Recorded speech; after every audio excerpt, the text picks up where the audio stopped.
Please subscribe to my channel. अगर video पसंद आए तो लाइक ज़रूर करना। मैं ऐसे ही आपके फ़ायदे के वीडियोस लाता रहूँगा। जी हाँ दोस्तों, कोरोना के बाद अब सारी का खतरा मंडरा रहा है। महाराष्ट्र के अकेले औरंगाबाद में ही पिछले 7 दिनों में 11 मरीज़ मर चुके हैं और 97 मरीज़ सारी के चपेट में आ चुके हैं। अमरावती में 22 ऐसे और कुल 8 ज़िलों में मरीज़ पाए गए हैं। पूरे भारत में सारी के मरीज़ जिनमें 104 कोरोना पॉजिटिव है, ऐसे लगभग 6000 मरीज़ पाए गए हैं। सारी मतलब सेवियर एक्यूट रेस्पिरेटरी इलनेस, या कुछ लोग इसे इन्फेक्शन भी कहते हैं, मतलब आई फॉर इलनेस और इन्फेक्शन। ये एक दर्दनाक बीमारी है जिसमें फेफड़ों तक इन्फेक्शन पहुंचता है। इन्फेक्शन के तुरंत बाद कुछ 5-7 दिनों में तकलीफ बहुत बढ़ जाती है, तेज़ी से खतरनाक बन जाती है, इसलिए इसे एक्यूट कहा गया है। सारी का डेथ परसेंटेज कोरोना से भी ज़्यादा है। सिम्टम्स, इसके लक्षण क्या क्या है? तेज़ बुखार, गले में दर्द और खराश, साथ में जुकाम भी होता है। डिस्पनिया मतलब सांस लेने में तकलीफ़ होती है, फेफड़ों में तकलीफ़ होती है। कोरोना और सारी के लक्षण लगभग एक जैसे हैं, लेकिन इन दोनों में डिफरेंस करना बहुत मुश्किल है।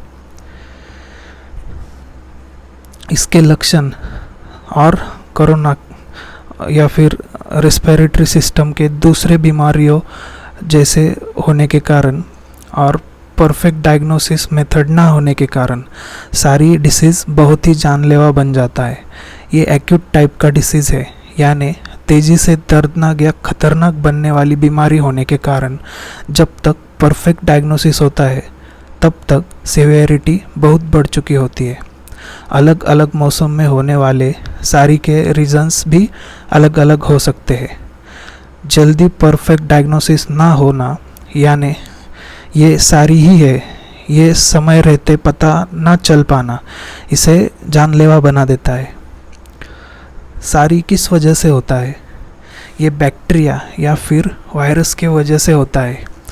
किसी को अगर सारी होता है तो वो बैक्टीरियल टाइप का है या वायरल, ये पता लगाना मुश्किल होता है क्योंकि प्रॉपर डायग्नोस्टिक किट्स इसके अवेलेबल नहीं है।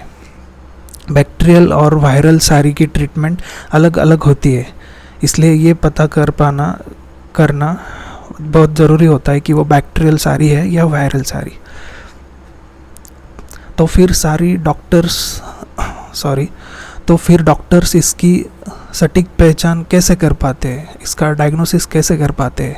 इसके परफेक्ट डायग्नोसिस की किट या मेथड अवेलेबल नहीं है, अभी तक तो नहीं है, लेकिन 3 तरीक़ों से इसका अनुमान लगाया जाता है।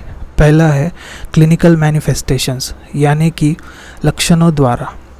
मरीज़ में तेज़ बुखार, जुकाम, गले में दर्द, चेस्ट पेन ये लक्षण हो तो बैक्टीरियल सारी होने की संभावना होती है, और इन लक्षणों के साथ साथ पेट में दर्द, लूज मोशंस जैसे लक्षण भी हो तो मरीज़ में वायरल सारी से ग्रस्त होने की संभावना होती है।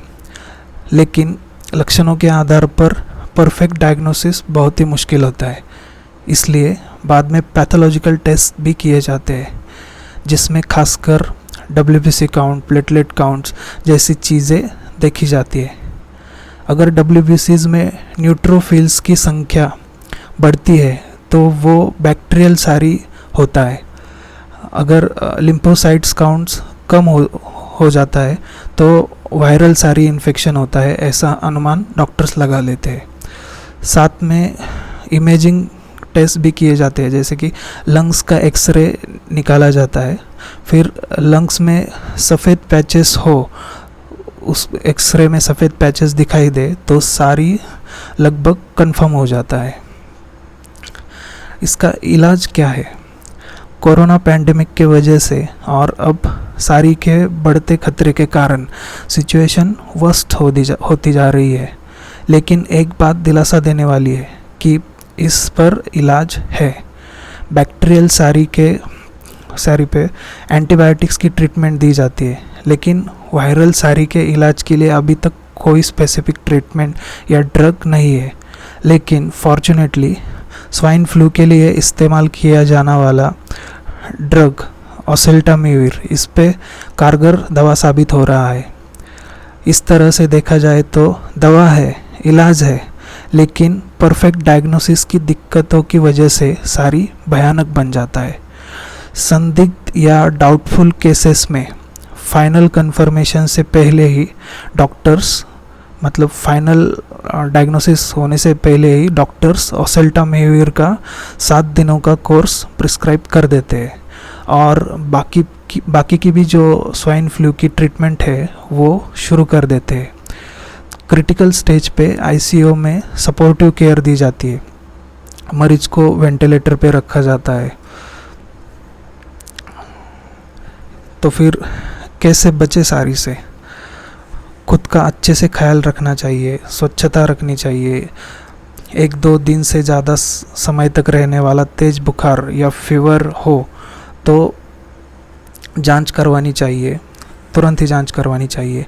घबराने की कोई ज़रूरत नहीं है, लेकिन सावधानियां बरतना बेहद ज़रूरी है।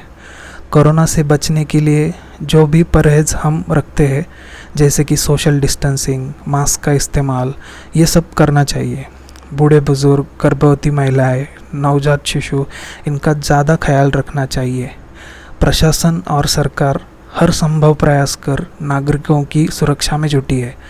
हमारा भी दायित्व बनता है कि हम घर पर रहे, सुरक्षित रहे। तो यहाँ पे ये वीडियो ख़त्म होता है, फिर मिलेंगे अगले वीडियो में।